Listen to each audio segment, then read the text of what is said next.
Queridos oyentes, buenas noches y bienvenidos al Grano de Mostaza. Muchas gracias por querer acompañarnos un viernes más en Radio María. Hoy es día 24 de febrero de 2017 y vamos a hablar de la realidad del martirio en la Iglesia Católica, del corto cinematográfico Cuerdas y del testimonio de los mártires de ayer y de hoy.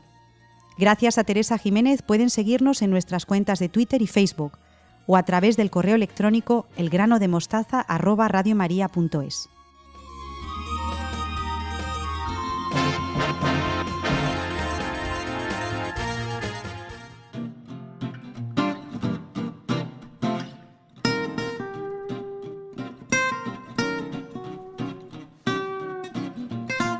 Empezamos nuestro programa número 17 con la visita de un amigo muy querido para el programa. Nos acompaña hoy el padre Jorge López Teulón, sacerdote diocesano de Toledo y postulador de la causa de más de 900 mártires de la persecución religiosa del siglo XX en España, para la provincia eclesiástica de Toledo y Ávila. Buenas noches, padre Jorge. Buenas noches. Además, he pedido a Estanislao Martín que estuviera hoy con el padre Jorge López en esta especie de tertulia improvisada. Buenas noches, Estanislao, y muchas gracias por estar conmigo. Buenas noches, Ana. El tema que nos ocupa esta noche de viernes es principalmente el martirio en la Iglesia Católica. Y empezaría preguntándole al padre Jorge, ¿qué es el martirio? Hay distintos tipos de martirio. ¿Y en qué se funda el martirio? El martirio es una llamada que el Señor hace en un momento determinado, dentro de un cuadrante muy particular que suele ser una persecución. Sería el momento más álgido de la entrega de la persona, de la vida cristiana, de la llamada absoluta, de la no negación, de la entrega total, ¿no? Es una gracia, claro, ninguno lo mereceríamos, como no lo merecen ninguno de los mártires que incluso ya están canonizados. Es un momento único en donde la persona en libertad y, bueno, pues eso, dentro de ese cuadrante de persecución, de violencia extrema, de una gravedad absoluta como es que te quiten la vida, uno libremente pueda decir, prefiero el Señor y la vida eterna que no cualquiera de las cosas ante las que voy a poder sucumbir. Ya digo que desde la naturaleza humana no tiene ninguna lógica, ¿no? Ninguno seríamos aptos al martirio, ninguno. Por miedo nos levantan una mano y nos agachamos para defendernos, ¿no? O sea que, en primer lugar, eso, ¿no? Pero luego ya cuando pones nombres y apellidos a los perseguidores y sobre todo a los mártires, pues nos encontramos, como dice el libro del Apocalipsis, con unos testigos ingentes, no se pueden contar en todo momento. Celebramos estos días a San Policarpo de Esmirna, uno de los sucesores de San Juan, según la tradición, y que morirá en un circo, en una hoguera, pues hasta los que hoy día, yo lo digo muchas veces, a estas mismas horas y en muchos lugares del mundo, están en la cárcel y sufren violencia e incluso pueden perder la vida. Hay un padre indio que lleva secuestrado meses y meses, que se ha hecho famoso por la matanza de las religiosas de Madre Teresa en el Yemen. Bueno, pues no será fácil pasar horas, días, meses y meses secuestrado y pues la tentación es constante y o sea que el tema da para mucho, ¿no? Pero sería, como he dicho, el momento de entrega absoluta de la vida del cristiano, diciéndole que sí a todo, a Cristo, en ese momento del martirio. Dice el catecismo, don Jorge, que el martirio es el supremo testimonio de la verdad de la fe. Es decir, hay varias formas de dar testimonio, ¿no? Este es el supremo, pero la fe, ¿hasta qué punto exige que se dé la vida por ella? La exige en toda ocasión, ¿no? Y por eso muchas veces se nos invita a todos, a los sacerdotes, por supuesto a los obispos y al Papa, no quedamos ninguno excluido, hasta el último bautizado, a los seglares, a ser testigos de la verdad siempre. Si nos vamos al principio del Evangelio, bueno, salvaguardando la historia de los niños inocentes, pues nos encontramos con San Juan Bautista, que es mártir de la verdad, ¿no? Por defender una verdad, por denunciar una situación inmoral, ¿no? Es todo de tanta actualidad siempre, que es que da igual el periodo en el que te encuentres, que volvemos a la historia de la verdad, de la fe, en todo.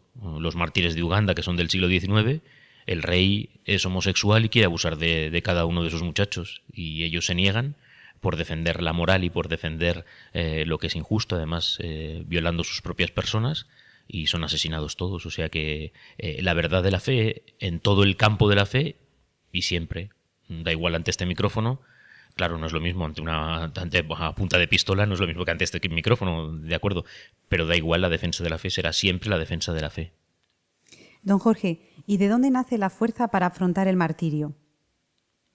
Solo del mismo Dios, claro, solo de la gracia. En primer lugar, de la humildad con la que tenemos que vivir todos nuestra vida de fe, pero eso perseverando en esa verdad, perseverando en lo que se nos enseña, en la doctrina y en cada uno de los testimonios a los que somos llamados cualquiera, ¿no? Pero eso no los mártires no son superhombres. Yo he relatado muchas veces, pues desde esta ciudad, que en julio de 1936 se llevaron a 2 sacerdotes jóvenes. Hoy se llega a Cazalegas en 5 minutos por la autovía, pero entonces debía ser casi media hora, pues desde que los detienen, cuando los suben al camión, pues irían muertos de miedo, y a veces incluso, sabemos que se hacen sus necesidades encima. No tiene nada que ver, estamos hablando de hombres y de mujeres, pero que en la valentía de esa entrega y de ese amor a Dios, que claro, estamos hablando de cosas cada vez más superiores, ¿no? Pues son capaces de dar la vida. Pero eso no quiere decir que no estuvieran muertos de miedo. Es la famosa anécdota que se cuenta de este literato que matan en Paracuellos de Jarama, que termina diciendo, Muñoz Seca, que termina diciendo que se lo quitarían todo, pero que el miedo es suyo y que no se lo quitaban ni aunque le matasen, ¿no? O sea que son cosas distintas, ¿no? Pero eso, ninguno es ningún superhéroe, ¿no? Nos encontramos con hombres y mujeres, con niños muchas veces incluso. Los mártires del Japón, hay escenas de una mamá en la hoguera con su niño en brazos y con otros cogidos a las faltas mientras los quemaban a todos, ¿no? O sea que estamos hablando de escenas dantescas muchas veces que solo se pueden soportar por la vida eterna, por el amor a Jesucristo y por la fuerza que da el Señor en ese momento, claro. En alguna ocasión, don Jorge, a mí me ha parecido una barbaridad, pero bueno, lo quiero comentar. Yo he oído comparar el martirio cristiano con la inmolación que hacen los terroristas islámicos. Yo no veo demasiado punto de comparación, pero a lo mejor estaría bien que nos dijera usted algo. Bueno, también en los titulares de Cosas Domésticas se dice era mártir de su esposa o de su esposo, ¿no? Porque entonces hay que aclarar las palabras, ¿no? Primero, bueno, pues cuando se usan las palabras de diferente manera, pero es una palabra nuestra, la palabra mártir es una palabra católica, es una palabra cristiana, significa testigo, y es el que entrega la vida por estas verdades de fe que estamos hablando, ¿no? Aparte que luego, ya entrando dentro por aclararnos, entrando dentro de los procesos de beatificación, se piden una serie de consideraciones, que se perdone al que te está matando, ¿sí? Y que no haya ningún tipo de violencia, ¿no? Mientras que pues en los atentados yihadistas, por ejemplo, o en esos niños que a veces son incluso inconscientes, que les llenan de bombas para que exploten en un mercado, ¿no?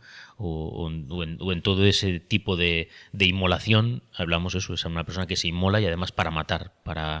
Ellos dicen que según sus teorías, pues en esas acciones van a su cielo, ¿no? Y que les está esperando Alá con no sé cuántas vírgenes y no sé, pues todo eso en lo que ellos creen, ¿no?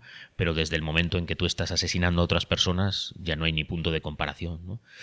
Lo que pasa es que, bueno, pues a día de hoy exigir a cualquiera que hable según los criterios de la Real Academia o el uso de las palabras se hace complicado. Por eso ponía esa imagen, ¿no? Que muchas veces utilizamos la palabra martirio para cualquier cosa, ¿no? Y en la teología no tiene ni punto de comparación.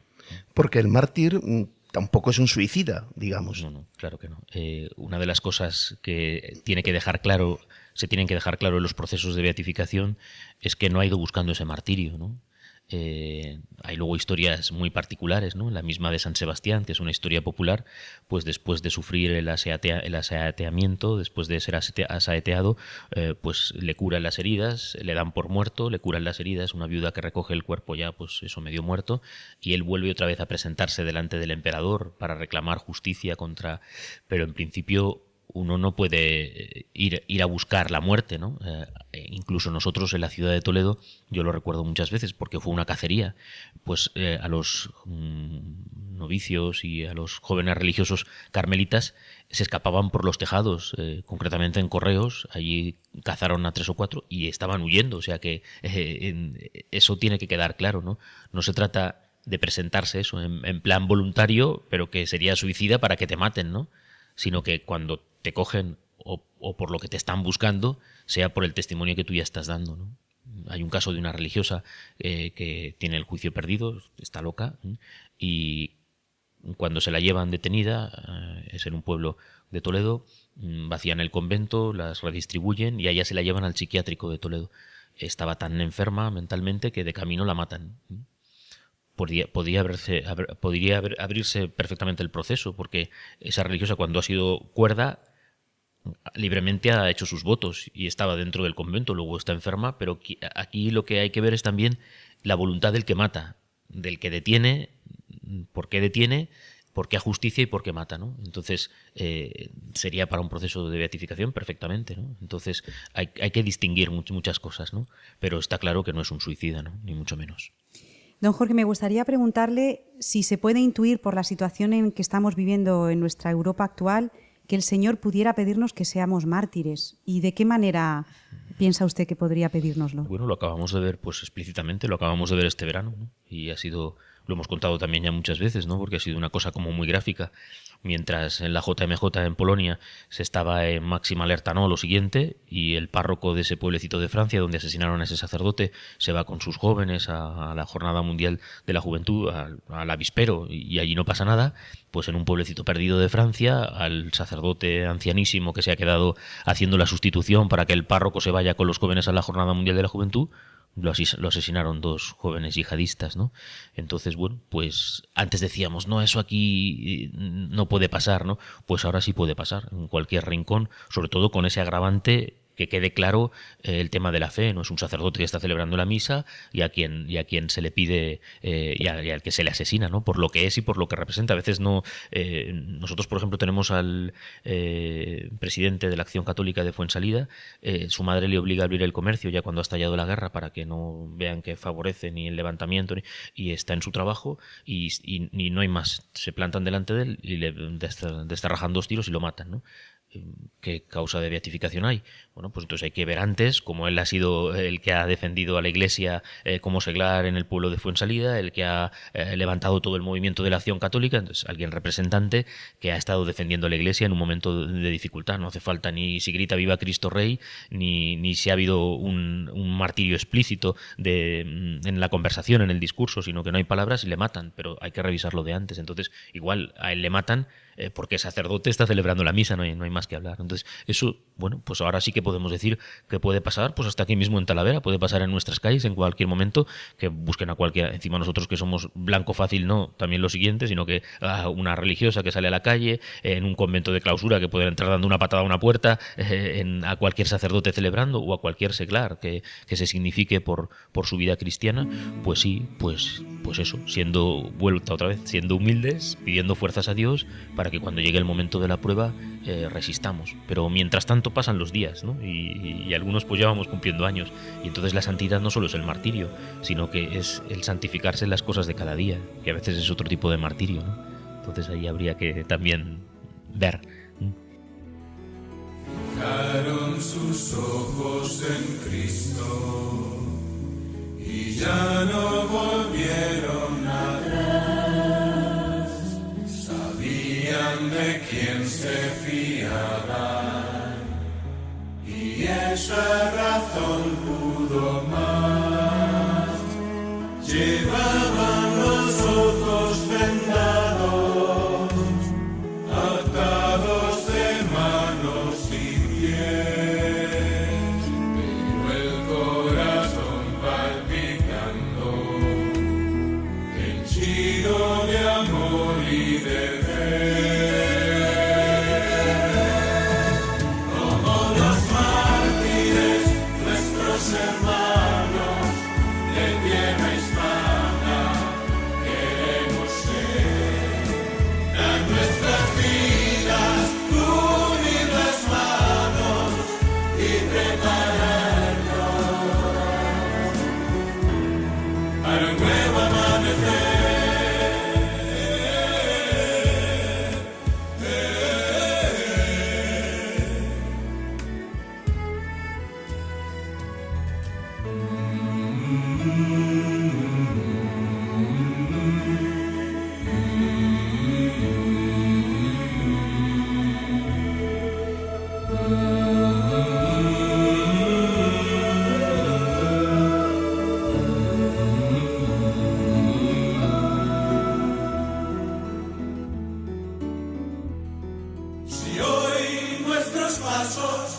vacilar. Si hoy se nos cansa la fe, debemos fijar nuestros ojos en Cristo y con fuerza creer.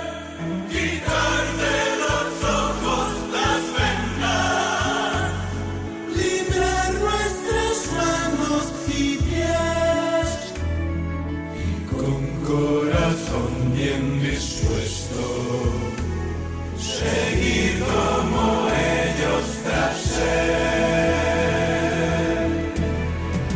Como los mártires, nuestros hermanos de tierra hispana, queremos ser a nuestras vidas, unir las manos y prepararnos para un nuevo amanecer.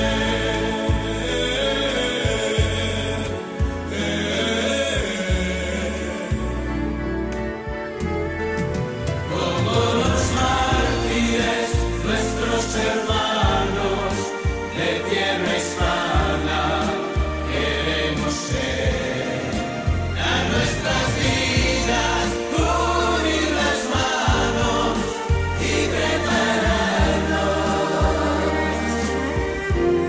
para un nuevo amanecer.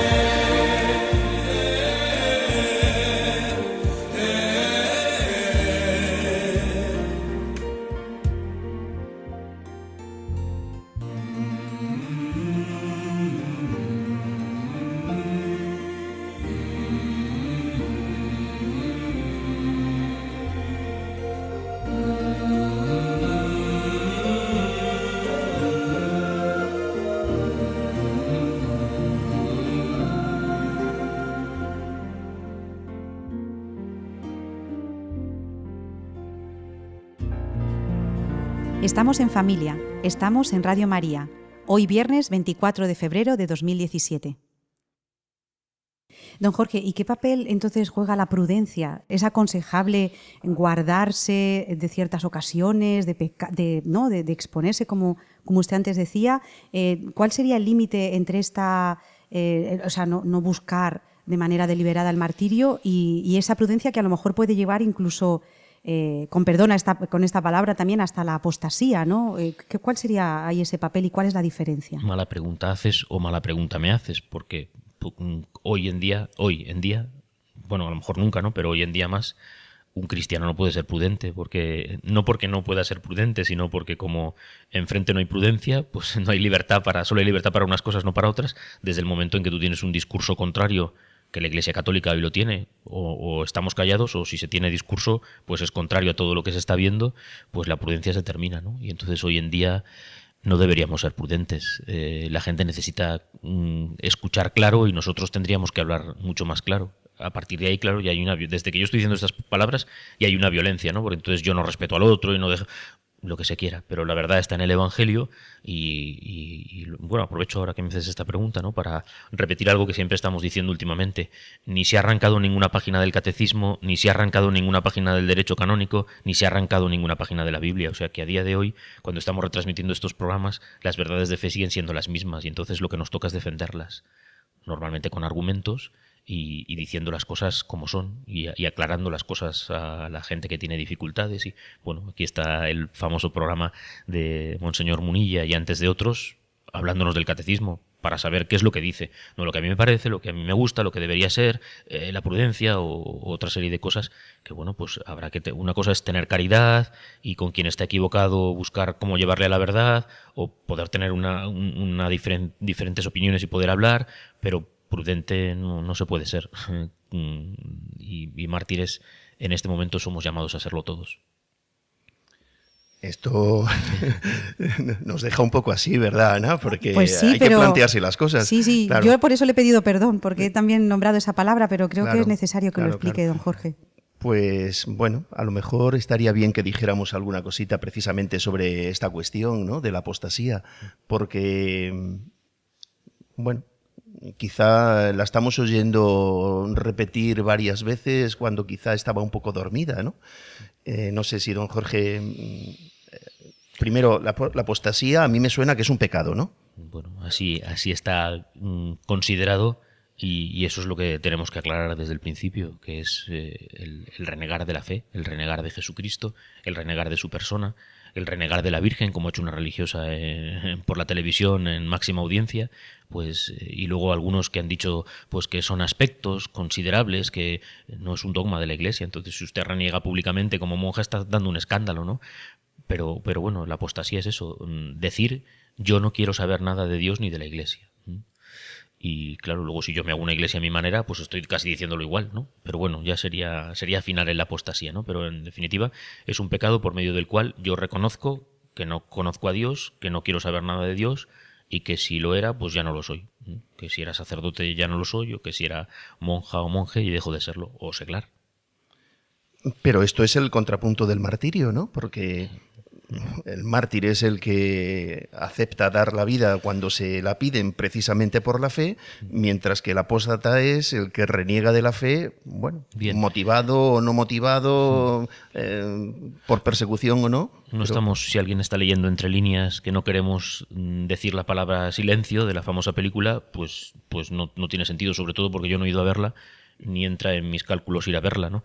Pero ha sido muy triste que con todo este tema, habiendo miles y miles y miles de mártires japoneses, pues pongamos el acento. Pero bueno, es un director y es un libro, o sea que cada uno hace lo que quiere, ¿no? Pero la información ha venido como que hubo 2, 3 creo que son históricamente apóstatas en los mismos jesuitas, solo en la Compañía de Jesús. Hay montones de mártires agustinos y hay montones de mártires franciscanos, religiosos, padres, y algunos españoles, franceses, italianos, y luego montones de japoneses, ¿no? Entonces, bueno, pues claro que es el contrapunto, es todo lo contrario. Volvemos un poco al principio, ¿no? ¿Quién da la fuerza? La fuerza la da Dios. ¿Y se puede ser cobarde? Pues claro que como solemos decir, que Dios nos pille confesados, ¿no?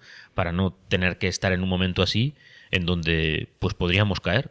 Pablo lo dice en sus cartas, el que se crea seguro, cuidado no caiga. O sea que, repito, aquí no se está hablando de una historia de superhéroes y de supercobardes, ¿no? Sino que cuando llegue el momento, pues uno sea capaz de no renegar. Y también se ha dicho, porque es algo muy sabido en la historia de la persecución que yo trabajo, que es la de la España de los años 30, en el siglo XX aquí en España, digo, pues que no hubo entre los miles y miles y miles de sacerdotes, religiosos, obispos, no hubo una sola apostasía, ¿no? ¿Qué hace la Iglesia con el apóstata que puede arrepentirse, o es una cosa definitiva? Bueno, no hay que irse mucho más allá del Evangelio para encontrarnos con el querido Pedro, y podemos hablar de apostasía, claro. Yo no lo conozco, yo no sé de quién me habláis, yo no tengo nada que ver con él, ¿no? Y en medio minuto se arrepiente, ¿no? Y a diferencia de Judas, que desesperado se ahorca, pues dice el Evangelio que él salió afuera llorando porque se había dado cuenta de lo que había hecho, ¿no? O sea que decimos también en castellano, arrepentidos los quiere Dios, ¿no? O sea que el problema no es apostatar, sino que veamos como un logro la apostasía, ¿no? O que se nos quiera vender que ese es el camino. Un jesuita, que ese sí que yo le he contestado por un artículo que no tiene ni pies ni cabeza, y claro, te enfrentas, yo que no soy nadie, te enfrentas a un padre jesuita que es director de una revista prestigiosa en Estados Unidos, que frente a España, pues, y que tiene un montón de libros escritos. No se puede decir que el tercer grado de humildad es la apostasía, ¿no? Como si fuese un logro, ¿no? Porque se deja todo, dice San Ignacio, pobreza o riqueza, salud o enfermedad, lo que sea, pero por amor a Dios, no por darle la espalda a Dios, ¿no? O sea que a veces cuando te pones a escribir dices, pero qué tontería estoy escribiendo, ¿no? Pues es todo tan lógico, ¿no? Entonces, pero se ve que no, que hay que aclarar las cosas, ¿no? Entonces, que pueda uno apostatar, pues hasta yo, Dios no lo quiera. Pero alguien ha dicho, todos hemos apostatado alguna vez en la vida. Oiga, yo no he apostatado en mi vida, a día de hoy no he apostatado en mi vida, desde cómo voy vestido hasta lo que soy. Otra cosa es que si me meten electricidad por las orejas o por mis partes, como ha pasado en algunas persecuciones, en El Salvador, por ejemplo, o te martirizan cruelmente y te quitan hasta la capacidad de ser tú, pues pueda pasar cualquier cosa, pero eso es distinto, ¿no? Y por supuesto, arrepentido, la Iglesia, el sacerdote lo perdona todo. ¿Y se puede apostatar a medias?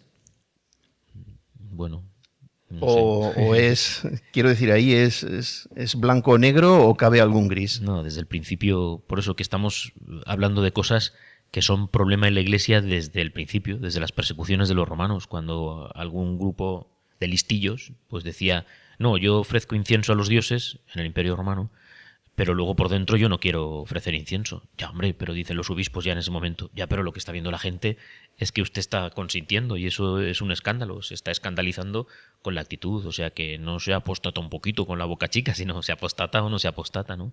Y esas componendas de las cuales se habla también hoy en día, pues ya está, si pasar puede pasar todo y fallar se puede fallar de todas las maneras, pero eso, repito, encima, como solemos decir también en castellano, que no nos hagan tragar con ruedas de molino, encima no vamos a decir que eso está bien, eso está mal, si pasa, pues que se encuentre cuanto antes a un sacerdote para poderse confesar, pero eso está mal, es un pecado, está en el catecismo.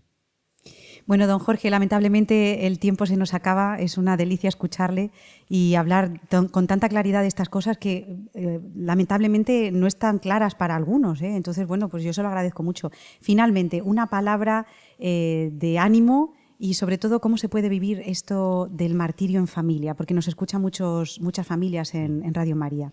Bueno, lo primero eso, que como a veces hay dudas, repito lo de antes del catecismo, tanto por Radio María como por el propio libro. En el catecismo hay un índice que es buenísimo, cuando uno tiene cualquier duda, pues eso mismo, apostasía, vas a buscar la palabra apostasía, te lleva al sitio correspondiente y te aclara lo que es la apostasía. Lo digo para que lo usemos más, ¿no? Y verdaderamente, pues hoy son tiempos martiriales. Pero yo pregunto, ¿pero es que no lo han sido siempre? Porque cuando lees las cartas de Pablo y te habla de la inmoralidad que se vivía, entonces es verdad que hoy, bueno, pues es todo bombo y platillo y en la televisión y lo ve todo el mundo, pero lo importante es que nos aclaremos con que el cristiano, el católico, tiene que ser mártir, porque tiene que ser testigo en su trabajo, en su casa, en su familia, en su ambiente y en todas partes. Y así descubrir que la exigencia de esa entrega pues nos llevará a más o menos, depende de las dificultades. A lo mejor ha habido épocas en que ha sido todo más tranquilo, pero yo creo que cuando uno quiere ser fiel al Evangelio, siempre le van a perseguir. Está anunciado por Jesús. Alguna autoridad aquí en España llegó a decir, ojalá ya no hubiera mártires, pero si es que está en el Evangelio. Dice el Señor, os detendrán, os llevarán a los tribunales, os llevarán a la cárcel, y el que persevere hasta el final se salvará. Bueno, pues démosle la vuelta. El que no apostate nunca se salvará. Pues muchísimas gracias al padre Jorge López Teulón, sacerdote diocesano de Toledo y postulador de la causa de más de 900 mártires de la persecución religiosa del siglo XX.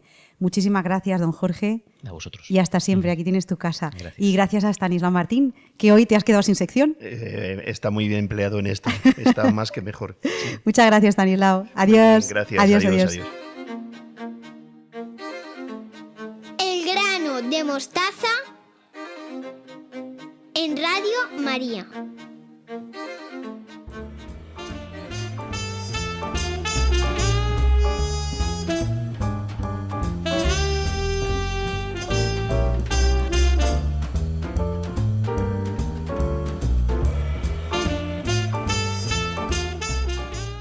Seguimos en El grano de mostaza en Radio María con la sección de Beatriz Hormigos con otros ojos. Buenas noches, Beatriz.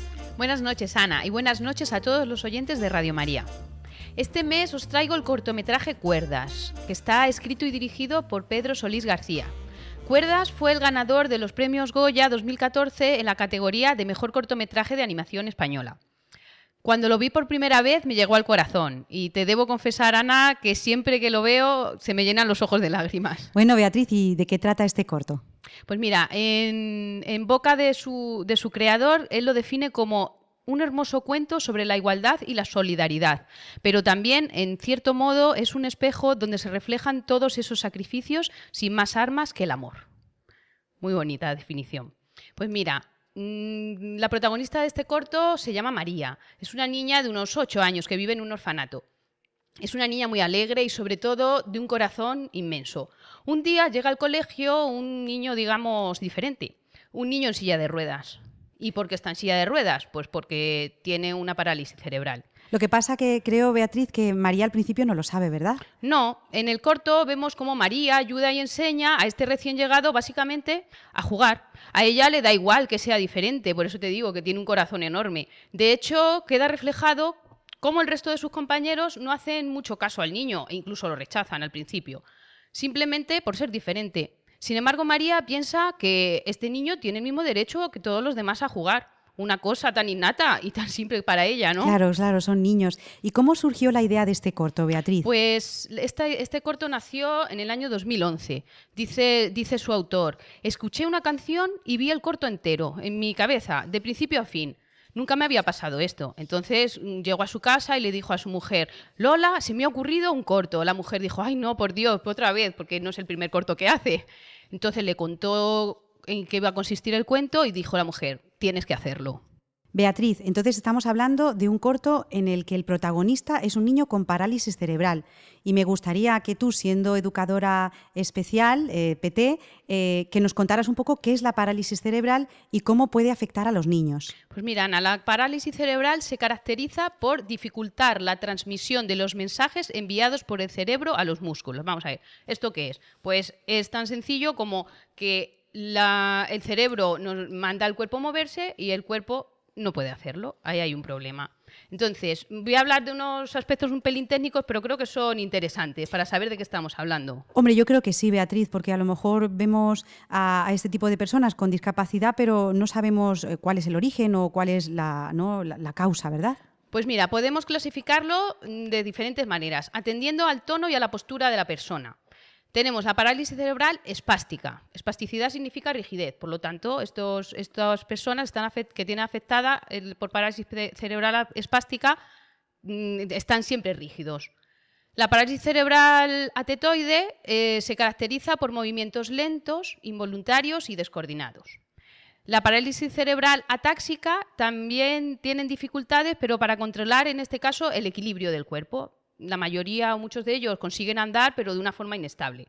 Y la mixta, que es la combinación de varias de las anteriores. Entonces, estos niños sí que pueden manifestar sentimientos a través de la cara, ¿verdad? Sí, la mayoría, de hecho, la mayoría de las personas que sufren parálisis cerebral tienen la inteligencia conservada. Nos entienden perfectamente. Otra cosa es que puedan ellos moverse cuando quieran, como hacemos nosotros. De acuerdo. Y bueno, Beatriz, ¿cómo se comporta María con Nicolás, con este niño? ¿Y qué podemos aprender de ella? Pues María es una niña encantadora. Es muy bonita la secuencia que quiero contaros a ti y a todos nuestros oyentes de al principio, cuando por primera vez saca la profesora al niño al patio en la silla de ruedas, le deja ahí y le dice: bueno, ahora quédate aquí jugando. Entonces María está saltando la comba con sus amigas y de repente lo ve y se acerca. Entonces le empieza a preguntar: hola, ¿cómo te llamas? ¿No sabes hablar? Y le pregunta: ¿no sabes hacer nada? Porque parece que las personas que no pueden hablar no pueden hacer nada. Y ella sigue hablando porque, claro, el niño no tiene lenguaje oral, no le puede responder. Eres muy raro. Y ella dice: es muy fácil, mira, si tú te quieres mover, mueves así la mano y ya está. Si tú quieres hablar, dices hola y hablas. Es muy bonita esta secuencia. Entonces, y le pregunta una cosa muy curiosa, dice: cuando te pica, ¿cómo te rascas? Claro, yo creo que también ahí está pues la inocencia de los niños, ¿verdad? Que un niño no entiende por qué otro niño no puede hacer lo mismo que hace ella. Y lo más importante para un niño de la edad de María pues es jugar. Entonces no entiende por qué Nicolás no puede jugar, no se puede mover. Muchas veces no nos paramos a pensar, Ana, todo lo que tenemos y en realidad todo es un regalo de Dios. Oye, Beatriz, ¿y conoces algún documento de la Iglesia Católica sobre la discapacidad? Sí, mira, en el año 2000 se celebró el Comité para el Jubileo de las Personas y de la Comunidad con Personas con Discapacidad.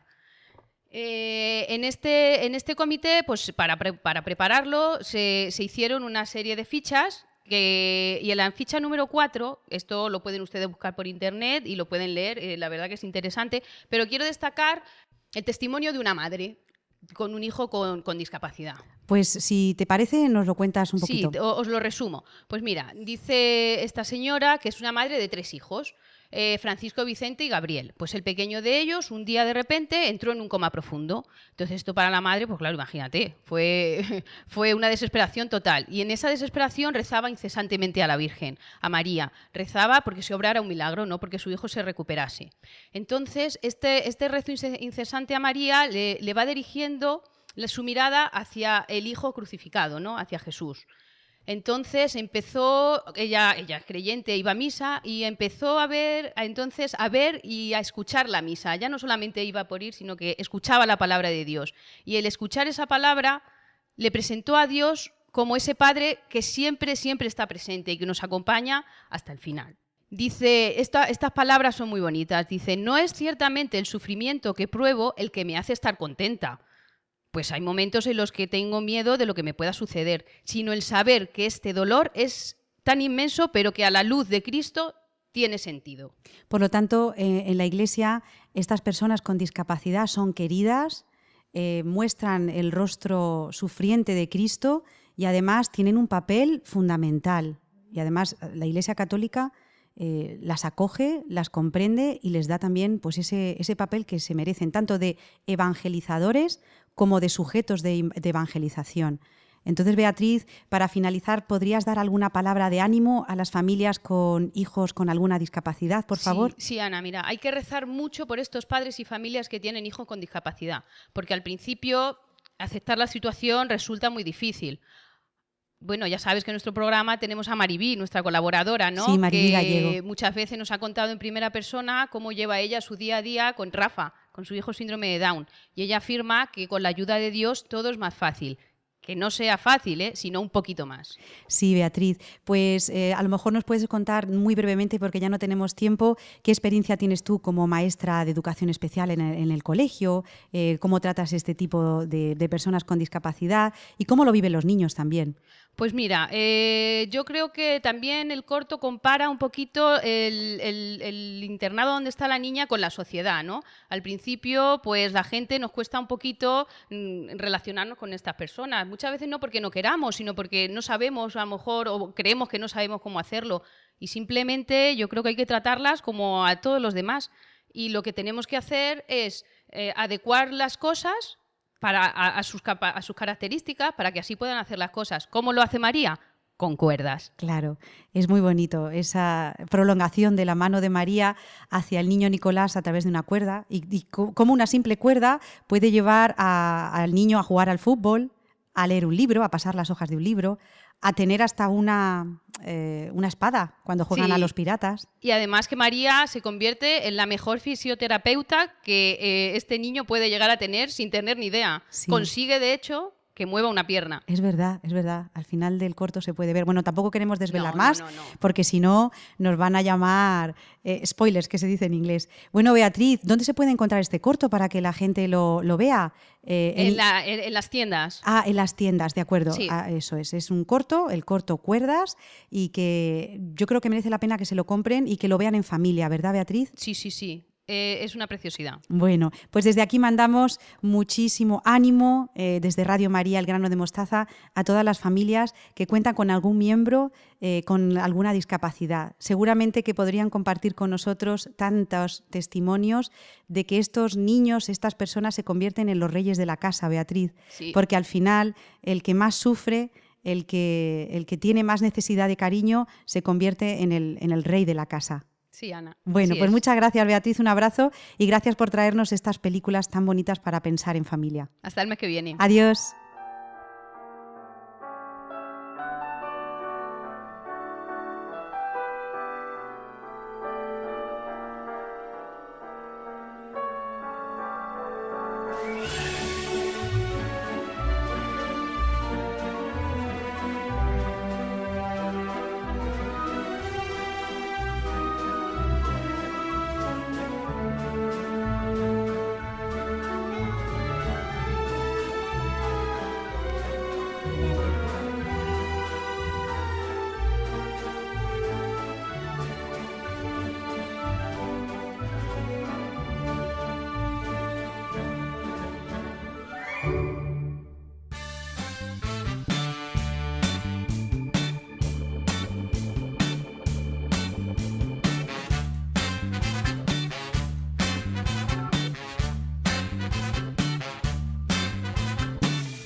Llegamos al final de nuestro programa de hoy de la mano de Victoria Melchor, como siempre. Buenas noches, Victoria. Buenas noches, Ana. ¿Qué tal estás? Muy bien. Buenas noches a todos los oyentes de Radio María. Creo que quieres cerrar el programa de hoy, como siempre, Victoria, con un broche de oro. Sí. Pues vamos allá. Esta noche quiero hablar sobre San Policarpo, que lo ha mencionado don Jorge en la entrevista anterior, y es que precisamente fue ayer la fiesta, la celebrábamos. San Policarpo murió mártir, creo recordar, con 86 años, y fue discípulo directo del apóstol San Juan y llegó a ser obispo de Esmirna. Me gustaría leer a los oyentes un poquito del acta de martirio, que recomiendo que lo busquen en internet y lo lean porque es una preciosidad. Pero me gustaría leer un poquito de cuando el procónsul le dice que apostate, que reniegue de la fe. El procónsul procuró por todos los medios hacerle apostatar, diciéndole tuviera compasión de su avanzada edad, ya que parecía no hacer caso de los tormentos. ¿Cómo ha de sufrir tu vejez?, le decía, lo que a los jóvenes espanta. Debe jurar por el honor del César y por su fortuna. Arrepiéntete y di, mueran los impíos.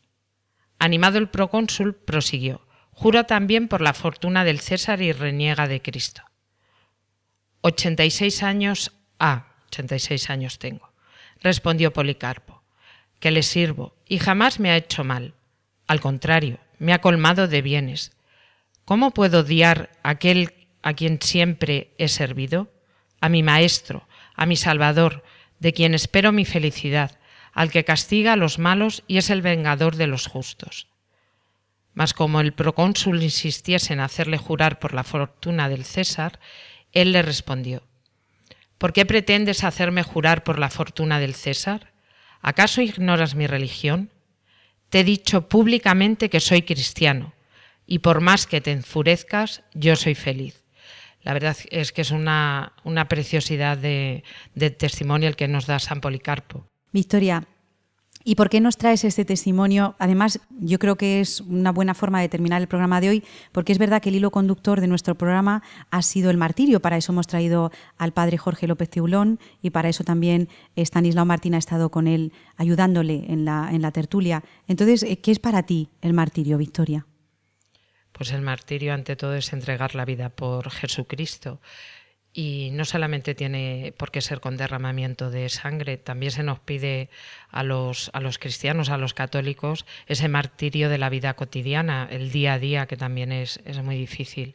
Pero sí que es cierto que la sangre derramada, eso tiene un valor incalculable.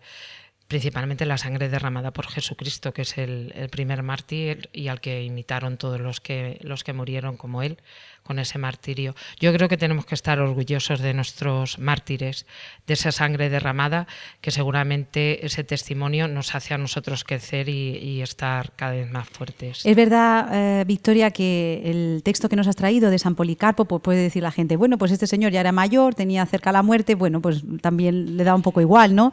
Pero hay hermanos nuestros que están sufriendo, sí, y de todo tipo, condición, edad, y son también para nosotros un ejemplo y tenemos que rezar por ellos, ¿verdad? Sí, mucho, ante todo por la Iglesia perseguida. Pero fíjate, un pequeño apunte de la vida de San Policarpo. Es cierto que tenía 86 años, creo, pero él se escondió. O sea, él no fue afrontando de cara el martirio, porque también es justo que uno quiera salvar su propia vida. Entonces él se escondió, fueron a buscarle los soldados y ya llegó un punto en que dijo, bueno, no tengo necesidad de esconderme. Pero él en el momento del martirio, como os he leído, no apostató, sino que declaró su fe en Jesucristo. Y sí, tenemos que rezar mucho por los hermanos perseguidos, por esa iglesia perseguida y oculta que está en muchísimos países. Por eso he querido traer también una canción que es muy bonita, es de los cristianos coptos en Egipto y el título es Alza tus alabanzas a Cristo. Estos cristianos se reunieron durante 12 horas seguidas, rezando, cantando a Dios y a Jesucristo y también implorando la paz, porque fue principalmente en el año, creo recordar, 2011, cuando hubo una gran matanza de cristianos. Y bueno, es que ellos están viviendo en las catacumbas como los primeros cristianos. Aquí no nos damos cuenta porque todavía, y remarco el todavía tenemos libertad para practicar nuestra religión, para hablar sin tapujos, pero en otros países no. En otros países se tienen que esconder y ya no solo esconder, sino que son martirizados y derraman la fe por Jesucristo. Son nuestros hermanos mártires también. En otros países, muy de cerca, y me imagino que don Jorge así lo ha dicho, hace ya 70 y muchos años, de los mártires de la persecución religiosa en España. Victoria, pues mientras suena la canción de los cristianos coptos, podrías comentar un poquito la letra, ¿verdad? Sí.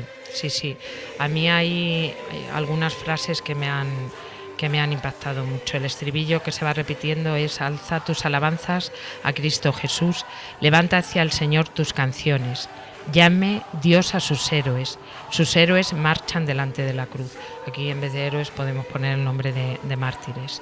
Dicen que Él resucitó, Jesucristo, y la muerte ya no tiene autoridad sobre Él. No hay perdón, excepto por su sangre derramada. En la luz de Dios está mi fortaleza. Dicen que Él ha conquistado la oscuridad y la ha derrotado. Solo Dios iluminó nuestros días y los llenó de color. En la luz de Dios está nuestra fortaleza. Dicen que Dios está derrotando a sus enemigos. Estamos ganando la batalla con su testimonio y con su sangre.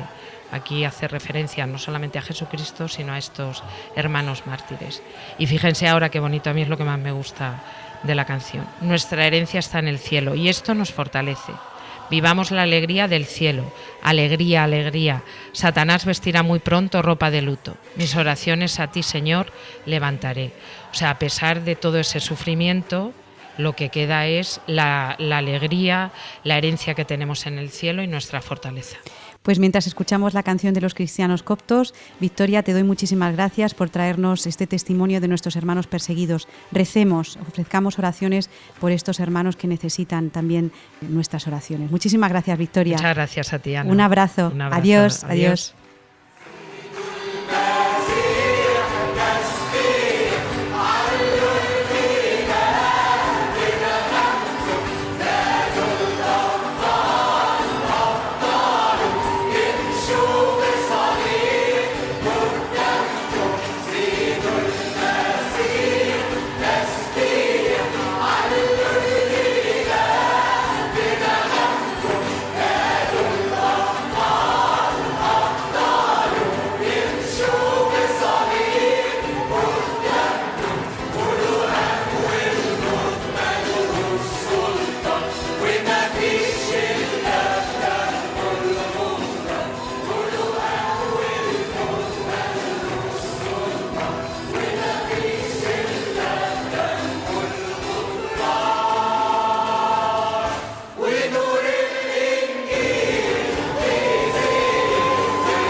Queridos amigos, oyentes de Radio María, el Señor nos dice: venid a mí todos los que estáis cansados y agobiados, y yo os aliviaré. Muchas veces el ambiente familiar es causa de cansancio, de agobio. Nuestros remordimientos, nuestras culpas, dolores, dudas, los temores, nuestro sufrimiento o las mismas lágrimas pueden llegar a torturarnos.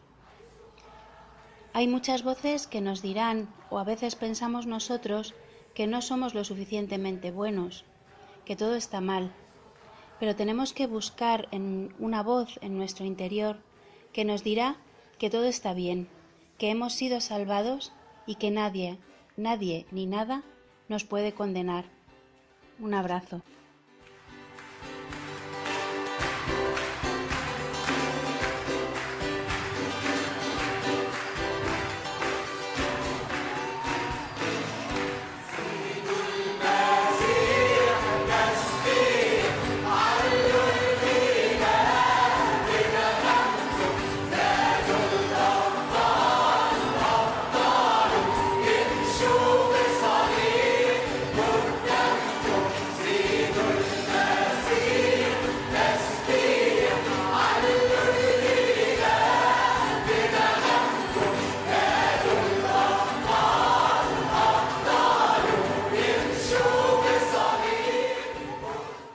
Terminamos nuestro programa número 17 del Grano de Mostaza, hoy viernes 24 de febrero de 2017 en Radio María.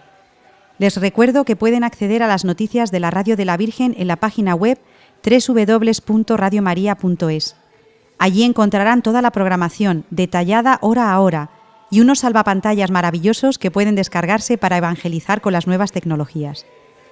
Hemos pasado hoy una hora juntos tratando de temas como el martirio y los mártires en la Iglesia, la necesidad de recordar a los mártires y encomendarnos a ellos, y nuestro compromiso con las personas con algún tipo de discapacidad. Si lo desean, pueden ponerse en contacto con nosotros en la dirección del programa elgranodemostaza@radiomaria.es. Muchas gracias por habernos elegido y esperamos volver a contar con todos ustedes dentro de un mes, el próximo 24 de marzo de 2017. Adiós.